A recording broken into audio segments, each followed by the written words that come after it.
Hey, everybody. Welcome back to Coffee, Code, and Culture. Today, we have the honor of talking with Dan Rundle, who is the CEO of Worthwhile. Dan, thanks so much for joining me today. I'd really like to dive into a little bit of your background, because I know, like, especially you and I have worked closely together in some of our recruiting and our interviews that we do, and people like to often ask you, like, hey, where did you guys come from? What brought you here? What makes you stay? And your story is always very unique, because people, I think, sometimes can look and say, CEO of Worthwhile or a CEO in general. Take us into a little bit of your background, just in general, and then how you got into the position of CEO here at Worthwhile. Well, first off, thank you for having me here. It's exciting to see this podcast get off the ground and grow, and I'm thrilled to be part of it and talking to you today. So, my story is a little bit of an unusual one in that I rose up through the ranks to become CEO of Worthwhile, which I also think is probably how it should be in most companies. But I started out as employee number three, wearing a lot of different hats. I was the first non-engineer employee. I was fresh out of working at another startup, fresh out of business school, and bright-eyed and ready to get into the tech world. That was back in 2005, and I did just about everything other than engineering. And over the last 18 years, my history has really been one of taking off a lot of those other hats one by one to become CEO. And finally, eventually did become CEO in 2012. And a lot of lessons learned along the way, both up to that point and since then, and still.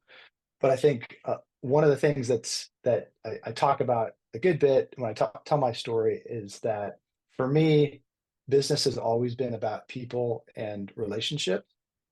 And at first, like going through business school and working in other jobs, I thought that that was a little bit of a negative, because I'm not a numbers guy. I'm not an analyst.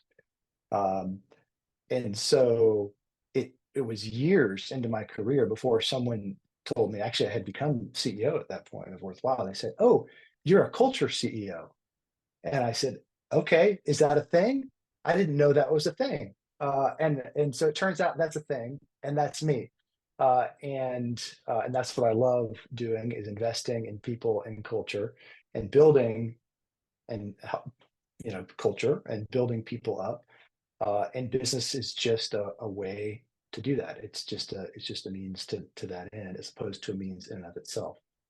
And it's kind of, I don't know how I became that way. Maybe it's how I was raised or my unique collection of experiences. But for me, that wasn't something that I had to learn or be trained with. It was something that came naturally to me. And the history of the last probably 8 to 10 years of my career has been growing into and being more comfortable with the idea that I'm a culture guy, and that's first for me, and that's okay.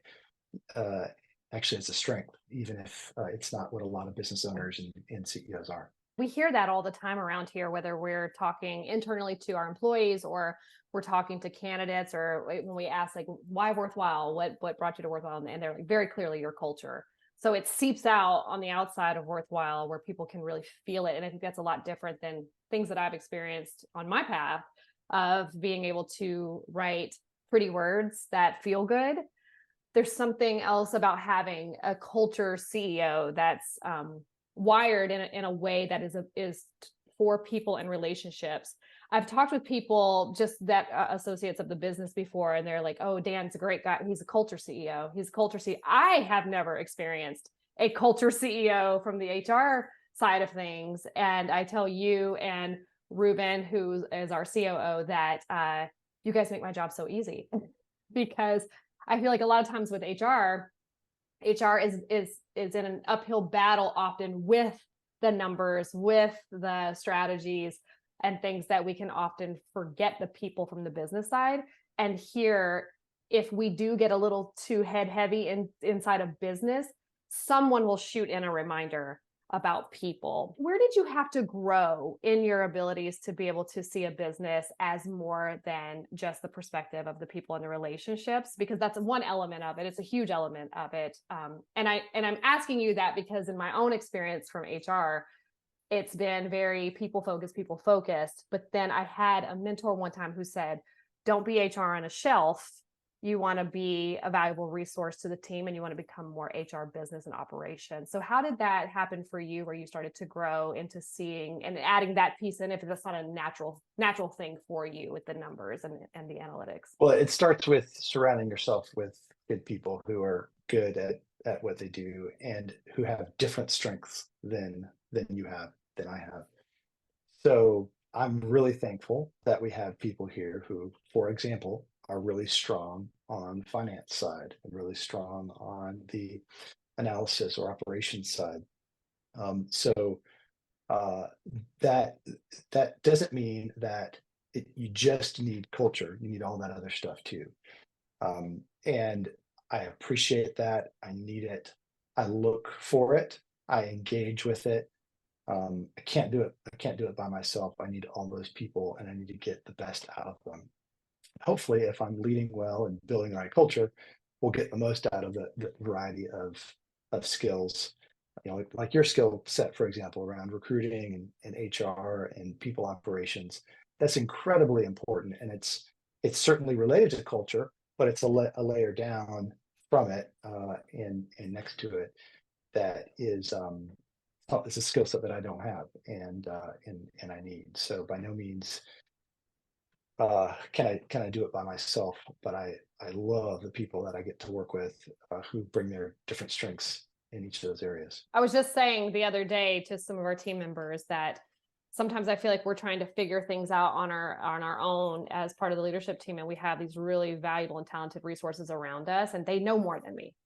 I may know where we're going, but I know they know how to execute, and so being able to lean on them makes my life a lot easier. And I remember when I first got into management, I was interviewing for a job, and it was a generalist position. I had come out of an HR manager position. I was going to a generalist position, and the guy who was interviewing me said, "Why are you stepping down and taking a step back?" And I said, "Well, I have no idea what I'm doing. I got that job while I was there because I was there, and I don't want to have to pretend and fight this battle of not knowing." And he said, well, what do you like to do? And I said, I'm really good at telling people what to do, and they do it. And he said, you're a manager. So, I mean, I think our philosophies here are a little different, and I think that comes from your leadership. It's something that was new to me when I came, that I wasn't necessarily coming from a micromanagement background. That's not my style at all. And I think everybody's like, oh, nobody likes micromanagement. And yet so many people have experienced micromanagement. So somewhere it's happening.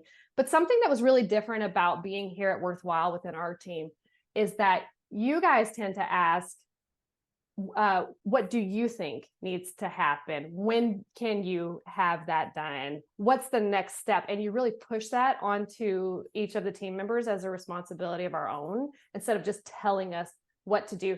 Where did that come from inside of Worthwhile? Was that a you thing? Did somebody do that with you? How did we get to that? I think it's a reflection of our values, and that is that one, constructive conflict is absolutely crucial.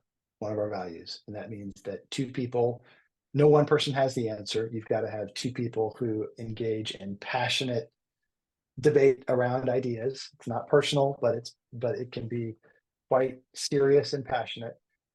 And as a result of that conflict, you can come to a better solution than you would if it were just you. So it starts with that deeply held belief and a deeply held part of our culture that's encased in our value of constructive conflict. I also think there's a management principle here that is the idea of moving the authority to the information. So you want people who are closest to the information to be able to be empowered to make the decision, because they're going to make a better decision than somebody who's further up the chain of command, and because they're closest to the information. So move the authority to that information, which means push down, empower the rest of the organization who's closest to the information to make the decision. By being near that and experiencing that has really changed the way some of my philosophies around management as well, where I've always had the oversight piece, but not so much the what do you think part of it. And I've really seen people blossom and grow because that has been my experience. And then I pass it down and then they pass it down. And it's like this gift that keeps on giving. That's not just a tactic or something we do because we think it's good to do. We do it because we really don't know the answers. And if I was to make a decision absent of all of the best ideas and information, that decision's not going to be as good as it would have been. You and I were talking earlier on the phone, and we were talking about a challenge that we're facing that's a fixable thing. It's just in this debate and align category. One of our values in action is to participate, debate, and align. But we also have constructive conflict in our core values. And if you're new to hearing about Worthwhile and you're watching this on YouTube, I'll place that in the description box so you can see all of that. And you can also visit our website and check that out as well. But I told you that yesterday I really sparred with my team. Like we were sparring about an idea because we're all seeing from different aspects of the business that we stand at the pillar of that particular part of the business. And so there's what I would call sparring. And last week on our weekly wrap up, one of our team members called it, we got a little huffy with each other, which is a very real part of work and humans trying to get to the best solution. And I told you this morning that I had shared with my husband, wow, I am feeling something and experiencing this whole new thing that you can actually participate, debate, and align. We're not quite aligned yet, but you could participate and debate and you can have constructive conflict and wake up the next morning and not feel like you're going to get fired. It's like, I think that's such a norm in so many companies that people feel at this point is when we would say, you know what, let me just be quiet and just hold my tongue. And I shared that with you earlier. I said, I kind of got to a place where I was like, you know what, maybe I just am going to sit this one out. And then I was like, no, I can't. I'm holding firm to this. It makes my day that you feel comfortable and safe enough to engage in that conflict, because that means that we're creating the right culture to give you the safety and feeling of protection to be able to enter into that without fear of reprisal. That's huge. It takes the group to find the answer, and this is furthering the conversation. And I've never looked at it that way before, because for everybody to have a voice in the conversation is really healthy. Think about it in reverse. If it hadn't been that, if you had not felt comfortable to enter into that conflict, what would have happened is, at the very least, you wouldn't have been fully bought in to the decision or the course of action. But more than that, the decision itself isn't everything that it could be. It's not as awesome and as great as it could be, because you wouldn't have participated in making it. In regards to culture, because you and I've had a lot of conversations about culture, and I think you and I are probably the big wordsmiths here as well, as part of the team, where we really like to extract a word and make sure we all have the same understanding of what we're actually saying. And you and I have talked before about culture. We've had some deep conversations about what is this? It's a word that gets thrown around, culture. Some people call it a pizza party. Some people say it's some work event. For you, it may not even be just a simple word or sentence, but what does culture mean for you? The best definition I've ever heard is this: culture is the way we do things around here, and it encapsulates everything. Now you could talk about culture in terms of this ethereal feeling or ideas, and it is that, but it has to translate to action. If it doesn't translate to action, it's not truly culture. So the way we do things around here, I think, is a great way to talk about it. But even that doesn't fully capture it. Sometimes I'll compare it to it's like culture to a business and a team is what a brand is to a customer or a buyer. It encapsulates everything of their entire experience from beginning to end with that product or service on the brand side. On the culture side, it's the entirety of the experience that everyone has with your business.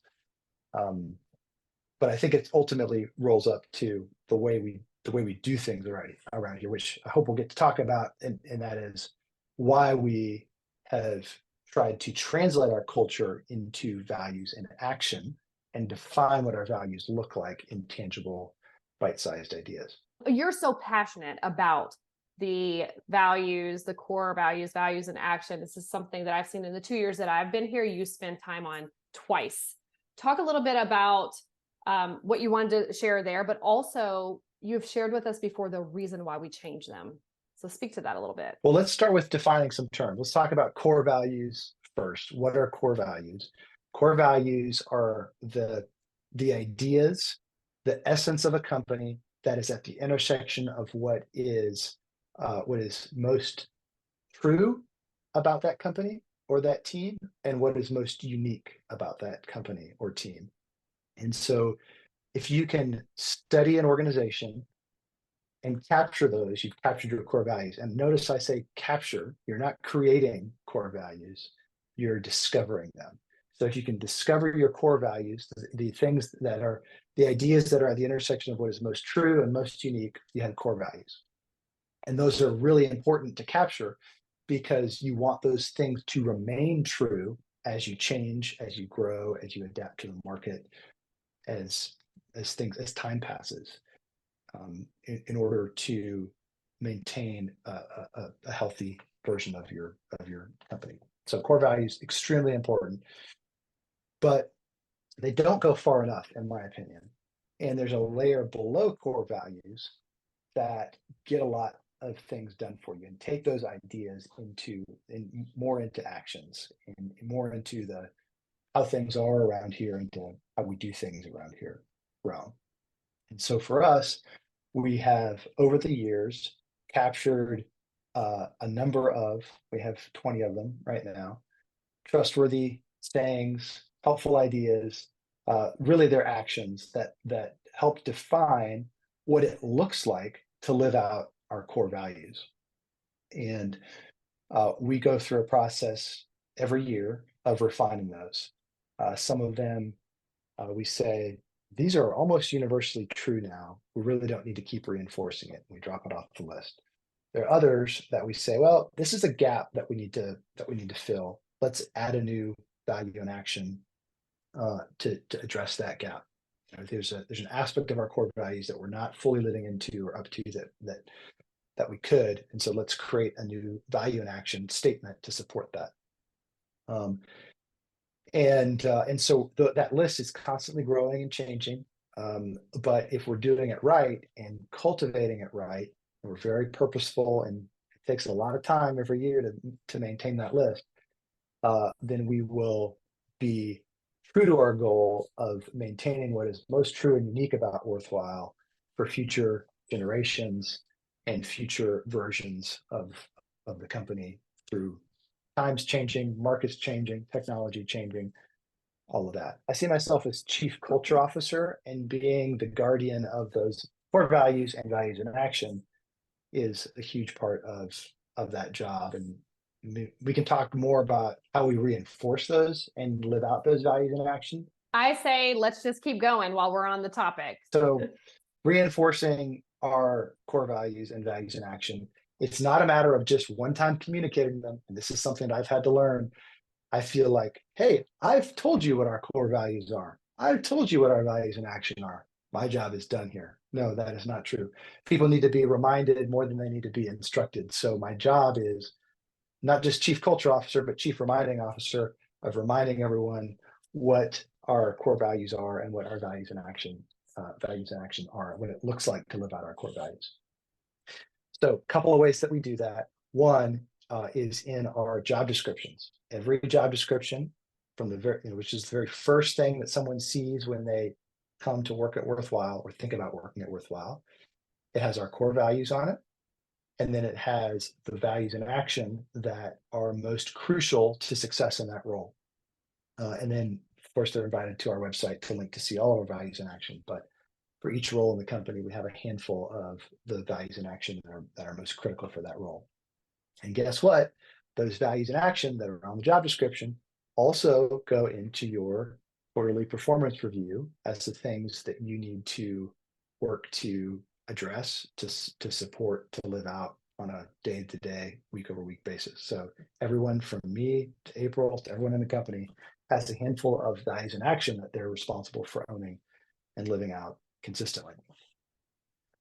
So it starts at the job description and goes through all the way through performance management.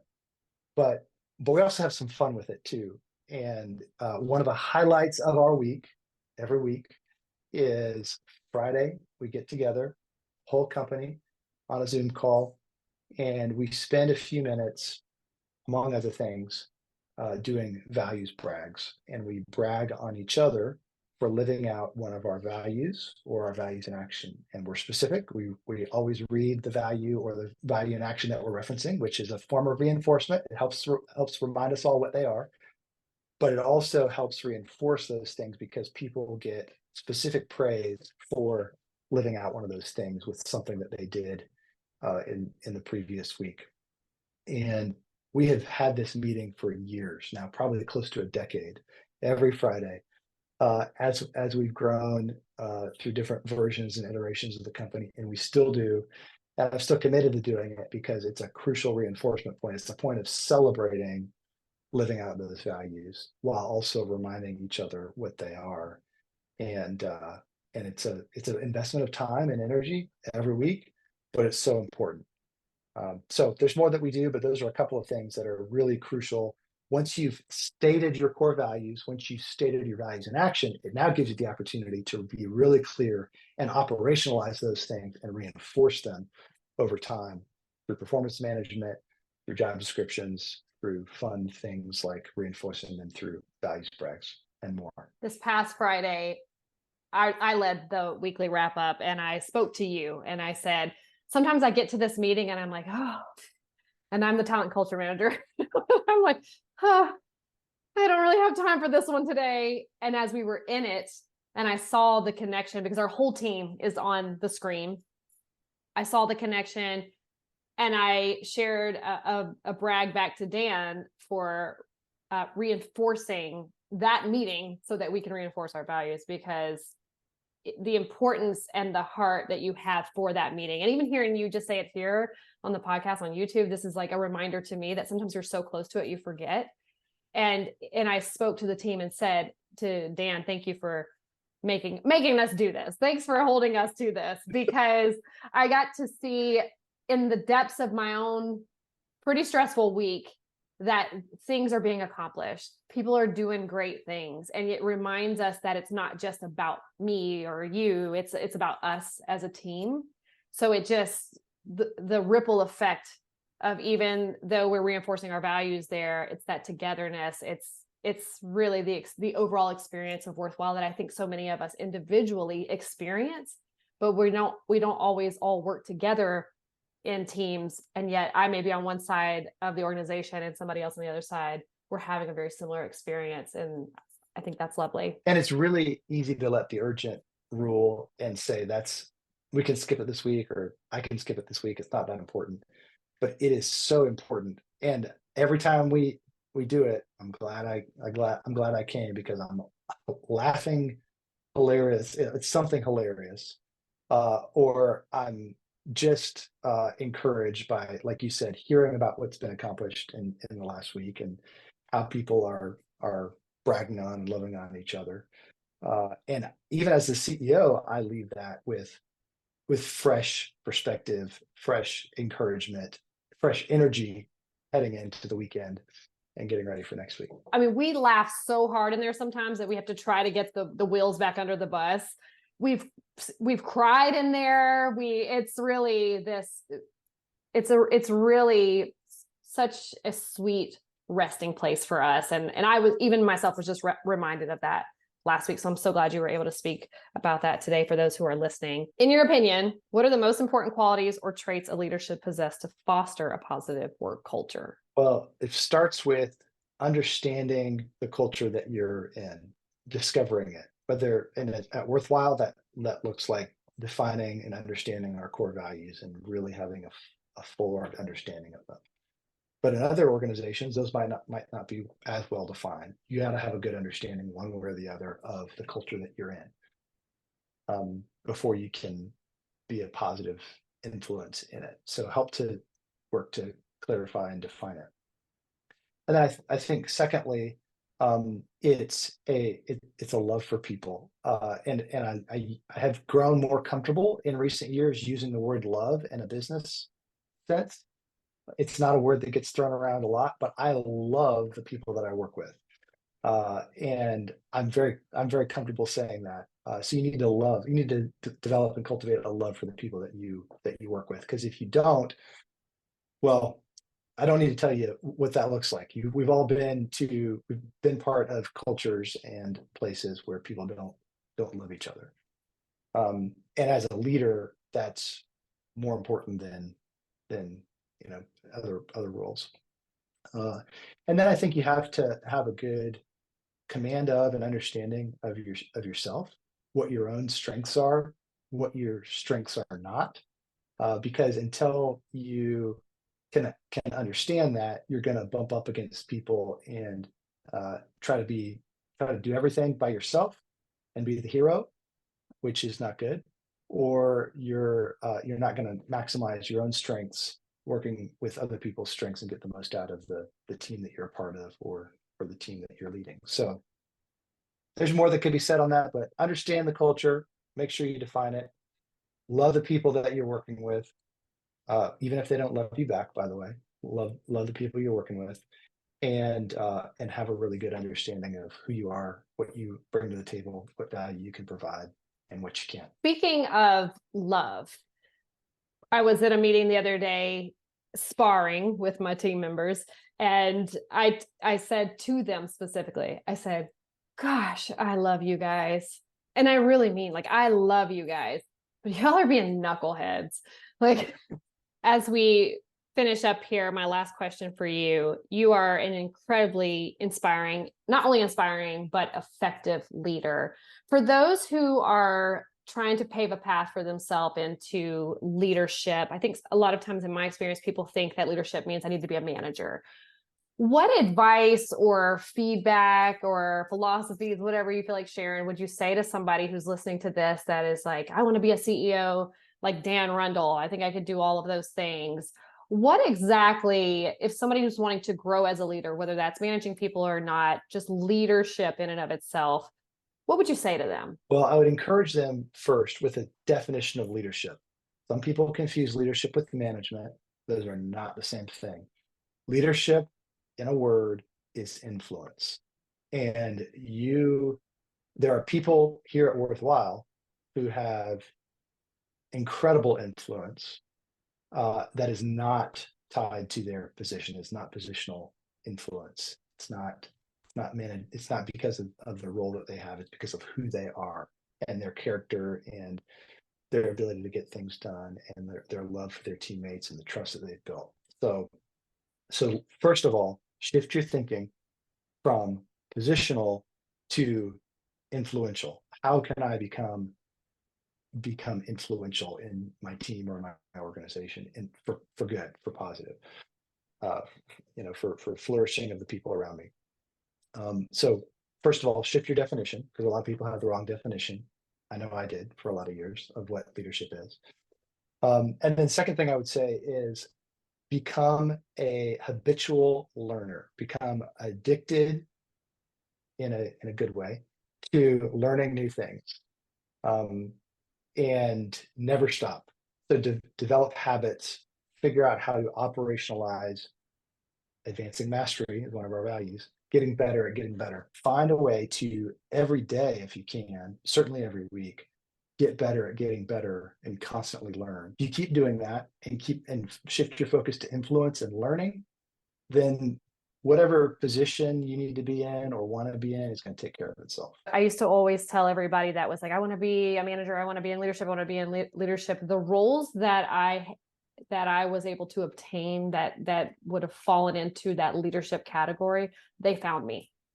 And it's because I was trying to do the best at the role I was in and provide the value there. And somehow in my world, whether for myself or for others that I've seen this happen to, it tends to find them while they're sowing the seed, and I've always seen when people go straight for a title or for a position, it almost dilutes the efforts that they're trying to make. It's also really important to take a long-term view to your career. So many of us, and we can, it's not bad to have short-term goals and objectives. That's good. But so many of us can get focused on the next rung on the ladder and just that without thinking about the big picture and what kind of legacy do I want to leave? What kind of mark do I want to make on the world around me? How do I want to leave the world better than I found it, or the team better than I found it? And so inherent in, I think, being a good leader is also taking a long view to people, relationships, positions, experience, all of that. And I'm talking when I say long on the scale of years and decades, not weeks and months. Dan, thank you for your time today. Thank you for sharing and pouring out your thoughts, experience, and wisdom with us. It's really been a pleasure to chat with you. And I hope that everybody that's listening in finds some nuggets of wisdom here, something of value. And thank you so much for tuning in to Coffee, Code, and Culture. We'll see you on the next one.